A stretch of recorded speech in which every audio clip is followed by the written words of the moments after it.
வணக்கம். முரளி தமிழ் கவிதை யூடியூப் சேனலுக்கு உங்களை வரவேற்கிறோம். தொடர்ந்து கவிதை கேட்டு வரும் அனைவருக்கும் நன்றி. இதுவரை நமது சேனலை சப்ஸ்கிரைப் பண்ணாதவர்கள் சப்ஸ்கிரைப் பண்ணிக்கொள்ளுங்கள். பக்கத்தில் உள்ள பெல் பட்டனும் அழுத்திக் கொள்ளுங்கள். கவிதை பற்றி உங்கள் கருத்தை கமெண்ட் பக்கத்தில் பதிவு பண்ணுங்கள். பிடிச்சிருந்தா லைக் பண்ணுங்க, ஷேர் பண்ணுங்க. வாருங்கள், கவிஞரின் குரலில் இன்றைய கவிதை மழையில் நனைவோம். வணக்கம். தொடர்ந்து எனது கவிதை கேட்டு வரும் அனைவருக்கும் நன்றி. இன்றைய நம் காணொளியில் நமக்கான ஒரு கவிதை. வாருங்கள், கவிதைக்குள் செல்வோம். விதியென்று நம்பி மதியெழுந்து நிற்காதே, விதியென்று நம்பி மதியெழுந்து நிற்காதே, சதியென்று உணர்ந்து விடுதலை வேள்வியை தொடங்கு, சதியென்று உணர்ந்து விடுதலை வேள்வியை தொடங்கு. காலங்காலமாய் சொல்லி வந்த கட்டு கதைகள், காலங்காலமாய் சொல்லி வந்த கட்டு கதைகள் எல்லாம் கனலில் கரைந்து போகட்டும். ஏகாதிபத்தியமும் எரிந்து போகட்டும். முயற்சி மட்டும் இல்லை என்றால் புரட்சி இங்கு பிறக்காது. புரட்சி இங்கே இல்லை என்றால் இந்த பூமியில் புல்லு கூட முளைக்காது. விதை ஒன்று போட்டால்தான் விருட்சமாகும். விதி என்று எண்ணி முடங்கி கிடந்தால் வாழ்க்கை நல் கதியின்றிதான் போகும். கூட்டு பிரார்த்தனைக்காக தானே கோவில்களை கட்டி வைத்தார்கள்.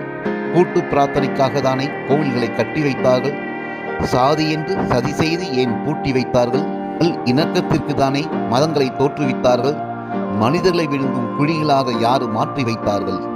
ஒன்றுபட்டால்தான் வாழ்வு உண்டென்று வாழ்ந்து வந்தார்கள். இன்று ஒன்றுபடாமல் திண்டாட வைப்பது யாரு? துண்டாக்கி ஆள்பவருக்கு எதிராக வாளை எடு.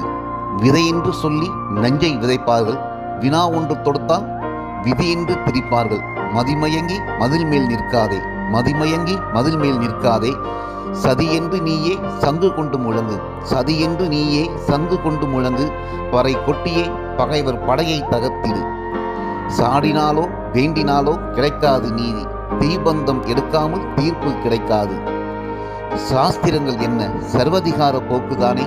சமபந்தி இவர்களுக்கு சந்தர்ப்பவாத சடங்குகள் தான். விழித்துக் கொள்ளுங்கள், வீணர்களை மிதித்து விடுங்கள். சமூக நீதி இங்கே வாய் பந்தலாக தானே விரிந்துள்ளது. சமூக நீதி இங்கே வாய் பந்தலாக தானே விரிந்துள்ளது. விடியும் என்று காத்திருந்தால் சர்வதிகாரம் வீழாது. வாள் எடுக்க இல்லை என்றால் வாயை கட்டி வயிற்றை கட்டி வரியை கட்டியே வாழ்க்கை கழியும். புலம்பெயர்ந்து நீங்கள் தப்பிக்க நினைத்தாலும் இந்த பூமியில் பிறந்ததுக்காக வரி போட்டு உங்களை துரத்துவார்கள். இந்த பூமியில் பிறந்ததற்காக வரி போட்டு உங்களை துரத்துவார்கள். துப்பாக்கி எடுக்காமல் துயரங்கள் தீராது. சர்வதிகாரத்தை சாய்க்காமல் சமநீதி கிடைக்காது. சாமானியங்களுக்கு தான் சட்டங்கள். திட்டம் போட்டு சுரண்டும் கூட்டத்திற்கு நல திட்டங்கள். உழைப்பவனுக்கு தான் வரி. உழைப்பவன் உதிரம் உறிஞ்சி உயிர் வளர்ப்பவனுக்கு வரியில் விலக்கு. புரிந்ததா உங்களுக்கு இந்த கணக்கு? உழைப்பவன் உதிரம் உறிஞ்சி உயிர் வளர்ப்பவனுக்கு வரியில் விலக்கு. புரிந்ததா உங்களுக்கு இந்த கணக்கு?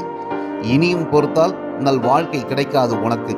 தொடங்கிவிடு போராட்ட கணக்கு, வகுத்து கடித்து விடு சர்வதிகார கணக்கு. தொடங்கிவிடு போராட்ட கணக்கு, வகுத்து கழித்து விடு சர்வதிகார கணக்கு.